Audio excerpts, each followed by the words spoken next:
What's going on, everybody? Welcome to another Angle of Pursuit podcast, your fantasy football, sports betting, and NASCAR home here at fakepigskin.com. I am your host, Kyle Robert. You follow me on Twitter at NotoriousKRO. If you're watching on YouTube, you can see my @ right there, as well as my co-host, Brian Twining. Follow him at Greasy Rules 14. What's up, Brian? What's going on, Kyle? You know, these last couple of weeks in NASCAR have been completely dominated by Kyle Larson. I'm excited to see what we get here at Pocono this upcoming weekend. Yeah. And you'll see from some of our selections that we're kind of in lockstep thinking that Kyle Larson's reign ends. Yeah, and I feel like we've been doing that the past couple weeks, and I feel like we've ended up with egg on our face. But as someone holding an outright ticket on Kyle Larson to win the whole dang thing, I'm very excited about that. You know, as we saw last year, you still have to perform well in the playoffs in order to Yep. advance. You know, you could be awesome all season and still not make the final four and then not have a chance to win. But the way he's performing, it's hard to go against him. But bookmakers are making it really hard on us. DraftKings, it's a little bit more palatable, but still quite expensive. So we'll talk about both those. Today, we're going to focus primarily on the Pocono Organic CBD 325 for Saturday. Brian and I, barring any unforeseen circumstances, will be here live Sunday before that race and try and get we want to build like a pregame show, and you guys can ask us questions, finalize any bets, finalize any lineups, help you with all that kind of stuff. Obviously, it'll be cool to have Saturday's kind of results to get an idea, but you don't want to overweight those too much either, because one race does not make or break a person's track history. So we like to lean on the long term, not the short term. And usually that'll work out for us. Obviously, there's times where it doesn't, but for the most part, it does. So Brian, let's dive into some numbers and look at some betting lines. This is currently courtesy of DraftKings. Ignore the 616 that I put it together on 624. I was updating lines, and so was DraftKings. So those numbers were moving as I was moving it. I tried to get as close to what I was seeing when I before Brian and I recorded this at about 8:30 Eastern here on Wednesday. Brian Twining, where's your head at? Where's your numbers at? As you see Kyle Larson, that plus 215. That's a hell of a number.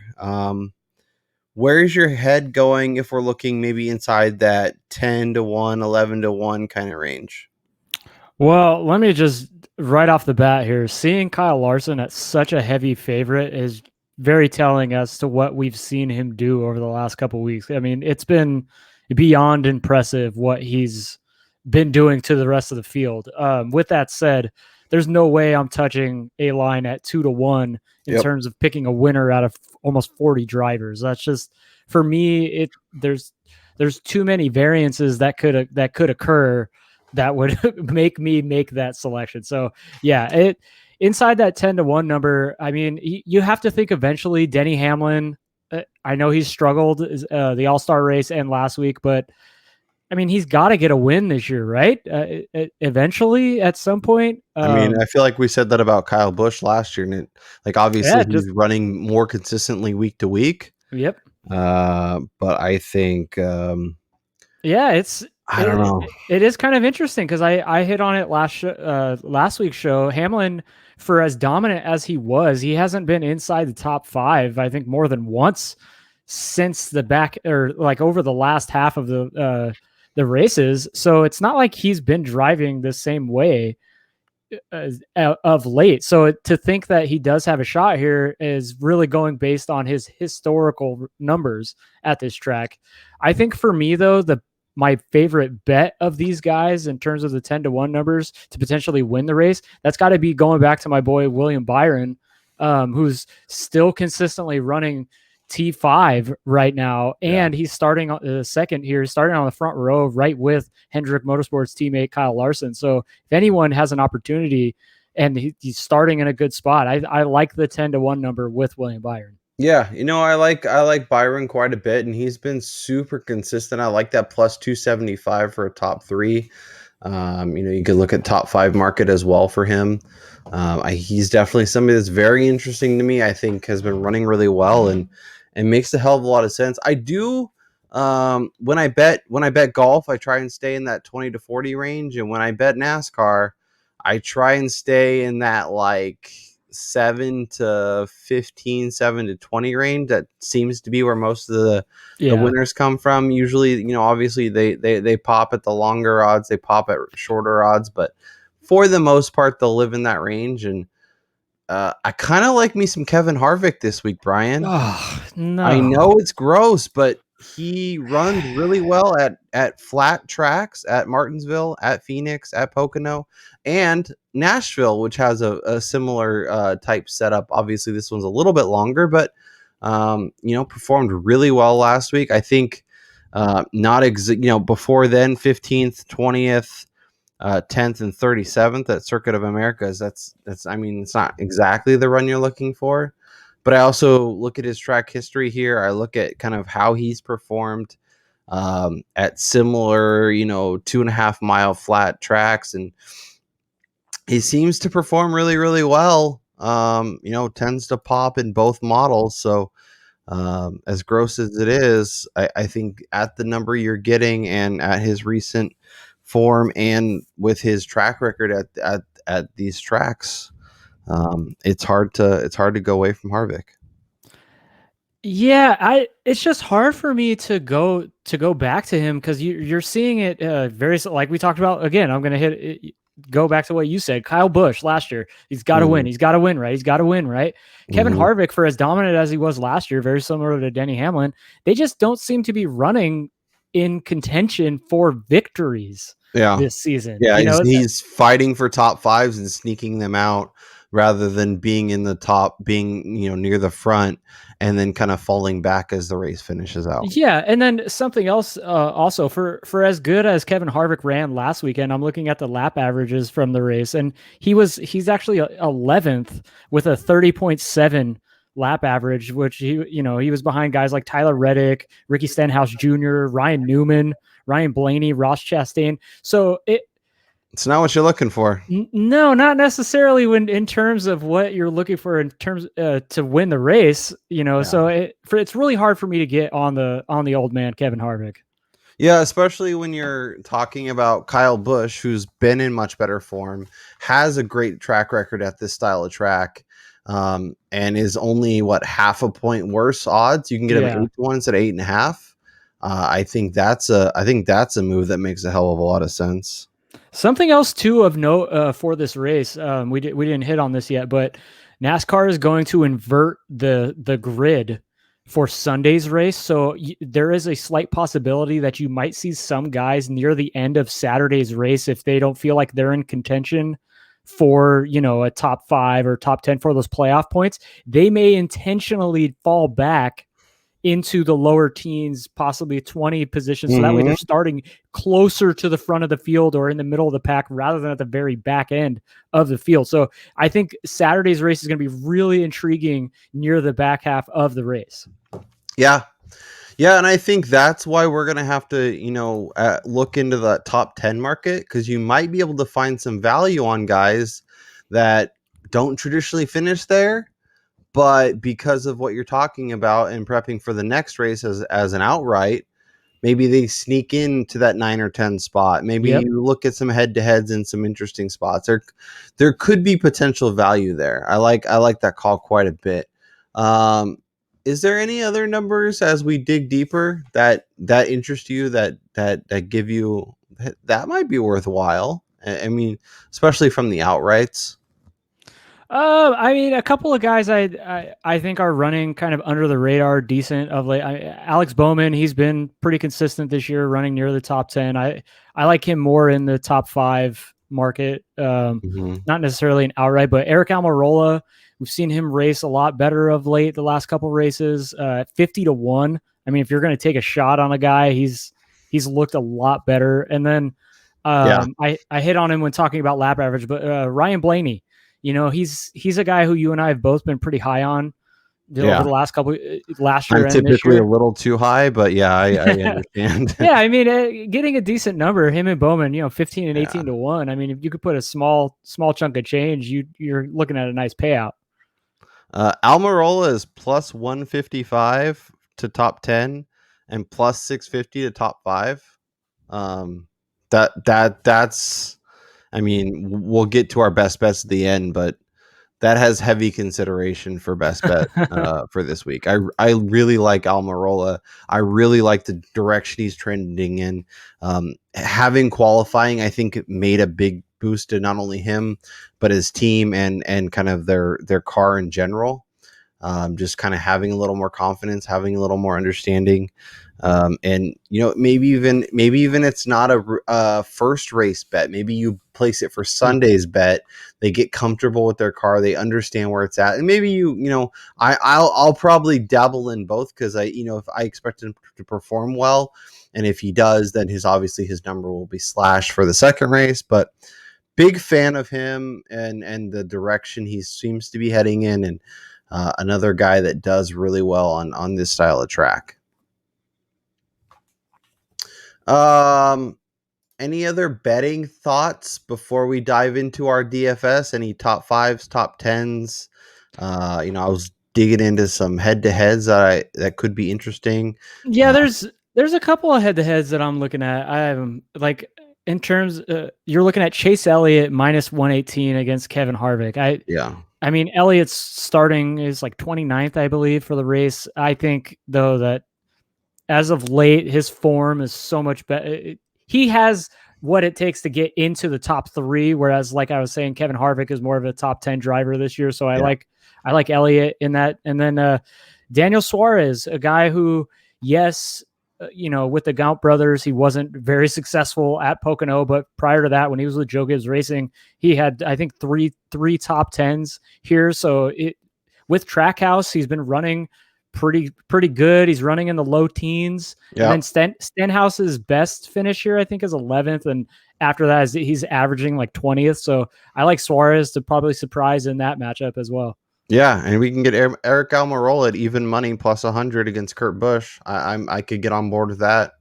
I'm a big fan of that potential. And then Brad Keselowski, as we'll talk DFS here in a second, but Keselowski, obviously there's juice to his side minus 129 versus Joey Logano, but Logano's not somebody who traditionally drives well at Pocono, so he could be another one. And I'm actually going to pull up the top 5 odds and take a look because fading Joey Logano might be, it's minus 335. I'm not touching that. Not touching that. You could get Kevin Harvick minus 155 to not top 5. See, You I get like that. Chase Elliott minus 132 to not top 5. You could get, let's see, Denny Hamlin minus 129. Kyle Busch. Yeah, I don't know if I really like. Only ones that could make sense is maybe Harvick, but I feel like there's other ways to take advantage of if you expect him to struggle a little bit, and give yourself a little more cushion. Let's hop over. Let's talk DFS, and let's throw up your core that you're looking at for Saturday's race. Obviously, if we like these drivers, depending on price, depending on starting grid for Sunday, we'll see how we feel. Like I said, our goal is to go live Sunday before the race, so hopefully give you some thoughts. So if you are enjoying the content, you want to check out the live stream, make sure you subscribe, make sure you turn on that bell notification so you know when we go live. And Brian and I will hop on, give you some thoughts from Saturday, and then try and update you to help you pick some winners from both DraftKings and Monkey Knife Fight and at the betting window come Sunday. So Brian, let's start with Denny Hamlin, 9,700. Where's your thought process here? Well, the only reason why I'm going with Hamlin here is because I think the value for where he's potentially going to finish. I mean, even if he stays right near that top 10, 8, 7, 6 mark, I mean, you're still gaining a couple positions. He'll likely get you around 35 to 40 points here. This is the cheapest he's been pretty much since the very beginning of the season, and with a 10th place starting position. he has the possibility to move into that top half of the top 5 or in the top 10 and, potentially win the race at such a good value. So I can't pass up the value there, especially a guy who's got 5 straight top 10s at Pocono. So I'm expecting that to go to 6 on Saturday's race. Looking at Brad Keselowski, one of my arch nemesis. Last week, I completely faded him versus Joey Logano, and that worked out. But this week, I'm going the complete opposite direction. This is one track where Keselowski has been one of the best drivers here. He has the 7th best driver rating over the last 6. He's got a top 10 in 8 of the last 10 at this track, and he's currently starting, I think, at the 18th position. So with a $9,500, cost for your rostering, is getting 18. If he can sneak into the top 10, you're looking at almost double-digit movement points and potential for fastest laps. So I like him. And then how do you pass up a guy starting on the front row at $9,000 who's consistently been placing inside the top 5? Yeah. William Byron, for me, he's still underappreciated in just the NASCAR world and the DK world and the betting world for NASCAR. I don't know. I think he's properly rated, especially at the betting window. He's kind of been the leader of that second tier. But I'm with you. Like he's awesome. He's been super consistent.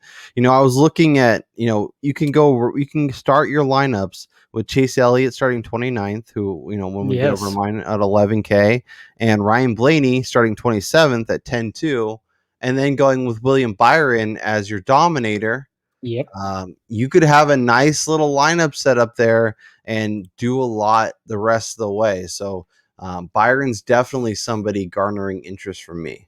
Yeah, and when looking at like DraftKings scoring, he's averaging the 6th most points, right under 39 DraftKings points per race. So he's been the model of consistency this year. He actually leads all of NASCAR in top 10 finishes with 15. So he's a guy who I pretty much put in every weekend. I have him in at least one lineup. And then my last guy, somebody who I haven't picked in a few races, but that's Eric Jones. We do this fairly often, but he is really good at Pocono. He's top 5 finish in 4 of the last 5 races at this track, and the 5th best driver rating over the last 6. Now, I'm not expecting him to sneak in to the top 5 or compete for a victory. I mean, although that would be awesome, but if he can move up even, 5 to 10 positions for $6,400, that's all you can ask for. Yeah, and he's the perfect example of a guy that could sneak in the back end of a top 10 if people are thinking about Sunday's race. Yep, exactly. I definitely could we look after Saturday and he finished 8th or 7th. That's very much in the cards. Yeah, no, exactly. And to your point right there, and by the way, Kyle made a great spreadsheet showing DraftKings salaries for both Saturday and Sunday competitions. And like Denny Hamlin, for instance, for Saturday's race, he's 9,700, but DraftKings is expecting him to finish good because his salary for Sunday's race is up to 10.5, which means they're expecting him to finish inside the top 10, inside the top 5 potentially, and start near the back end of the race, meaning he would have all those movement points. So this is a good time to get in and pick guys too for Sunday to prognosticate where you think they're going to finish, and then pick off those values for the Saturday race based off of what DraftKings is expecting them to do for Sunday. Yeah, I enjoy using things like DraftKings, like the betting window, and doing some comparison and looking for some value. Some guys at the betting window seem to like, whether it's the sharps or whether that's just the odds that they set. Moving numbers, and then all of a sudden you go to DraftKings and the number doesn't make as much sense, and you often can find value there. So I like that call quite a bit. Let's throw up mine. Very different this week, Brian. Yes. Usually there's a little bit of crossover, not necessarily 4 drivers, but usually 1 or 2 at least gets the nod, which I think is not necessarily a terrible thing. And I think all these guys make a ton of sense. And especially on Saturday, I think there's a lot of different ways to go. But Chase Elliott's too hard for me to pass up, even at his $11,000 price tag. Starting 29th, has so much success here. It is a guy that consistently finishes near that top 5 or so in almost every single race. I've told you about Kevin Harvick from the betting side. I like him quite a bit this week as well.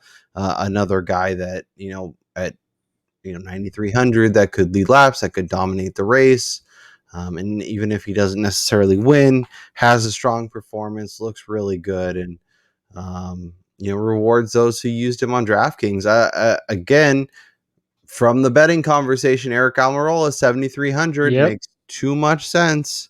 I know he's starting 11th, so you don't necessarily love that, but I think he's going in the right direction, performing well, and I think could be really another interesting value come Sunday. What is Almirola's number for Sunday? Let's see. He is 6,400. yeah, like I like that quite a bit. That's telling me that DraftKings thinks he's actually going to struggle a little bit and start near the front again. But I mean, I don't understand that price because he's already starting early high. So if they expect him just to be one of the worst, I don't know. But I think they're he expecting him to finish right near his starting position. Yeah. Maybe a little bit worse. If he's starting in the top 10 and you're getting an extra $900 on his price tag, that doesn't make sense to me. I don't know. Well, I think it's because they're assuming that because he's not one of the top tier drivers, he would be losing positions. So he's he'd starting actually like third or fourth. Yeah, something to that. I mean, because if you finish 20th, I'm pretty sure you're going to start on the pole for the Sunday's race. Oh, that's true. That's a good call. Yeah. That's why I keep Brian around everybody, because he's got the facts and information. But yeah, that's a great way to go. And then Ryan Newman is somebody that I mean, he's never sexy, but he's at 5,800 though, super consistent, below 6K. Had a nice race last week. Starting 19th, I think he makes a lot of sense, makes a lot of lineups work. Has that kind of 10, 11, 12 type finish upside, and is super solid. And when you're trying to squeeze in the upside guys, and you're trying to go Kyle Larson, Chase Elliott, he makes a lot of sense in terms of making some lineups work. The other name that could, there's a few names that could make some sense. Ross Chastain, obviously on the betting window this week, not typically there. So I know he's starting a little high, but at 6,800 could make some sense. There's a few other names, Tyler Reddick at 79, but you're gonna have to find some value this week if you want to go with some of the expensive options near the front. Near the front of the window on DraftKings, rather. Obviously, Blaney starting 27th, Truex starting 15th, Elliott starting 29th. A lot of big names starting near the back, so there could be a lot of potential there. Brian, we talked betting, we talked DraftKings. That leaves us one thing and one thing only.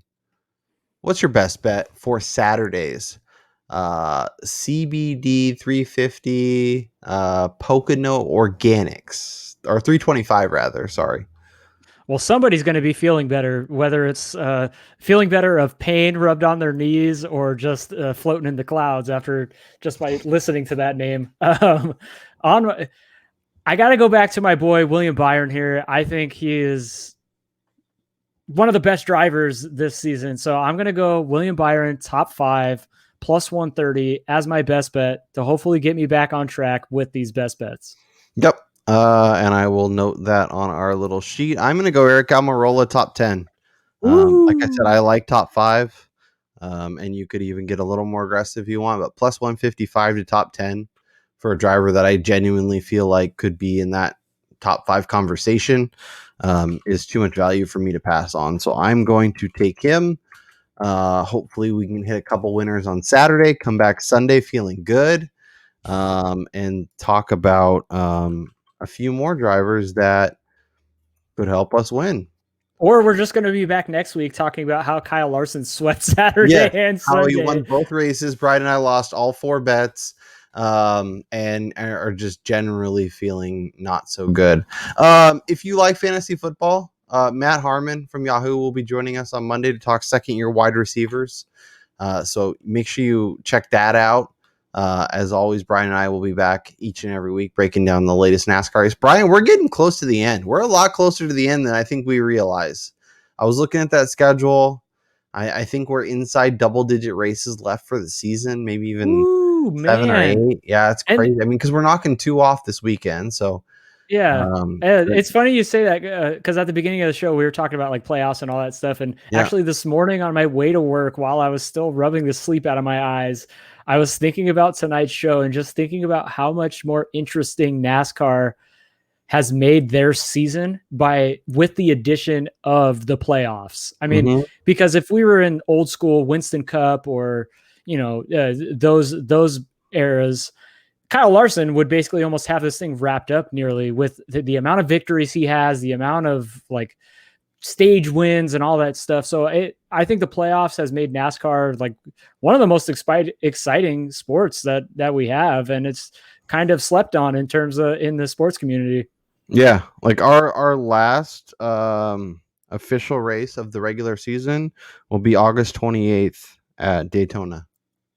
So Wow. that's like 2 months, 8 races. It's great. 9 races if you can count both at Darlington. Yep. And then we start the playoffs. Um, And they finish in Phoenix this year, right? yep. So we go Darlington, Richmond, Bristol as the round of 16. Then we go Vegas, Talladega, Charlotte, round of 12. Ooh, Texas, Vegas. Kansas, Martinsville is your round of 8. And Phoenix is the championship yet again. Um, Maybe you and Brian, I will.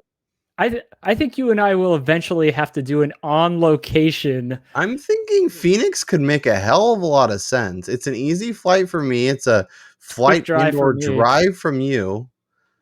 It's November, so it's going to be like 75, 80 degrees, Perfect perfect weather. weather. Let me see what I can do. Let me see if I can push the magic buttons and make something happen, because I think That that would would be be a awesome. very cool experience, especially for the championship weekend. That could be Yes. fun. Um, Let me see what I can do there. All right, Brian. So let's recap our bets. You are going with, William Byron, top 5 plus 130, baby. and I'm going Eric Almirola, top 10 plus 155 currently on DraftKings. Shop it.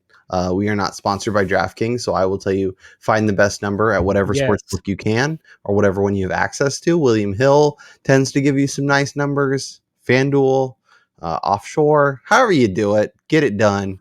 For Brian Twining, I'm Kyle Robert, and we'll talk to y'all next time.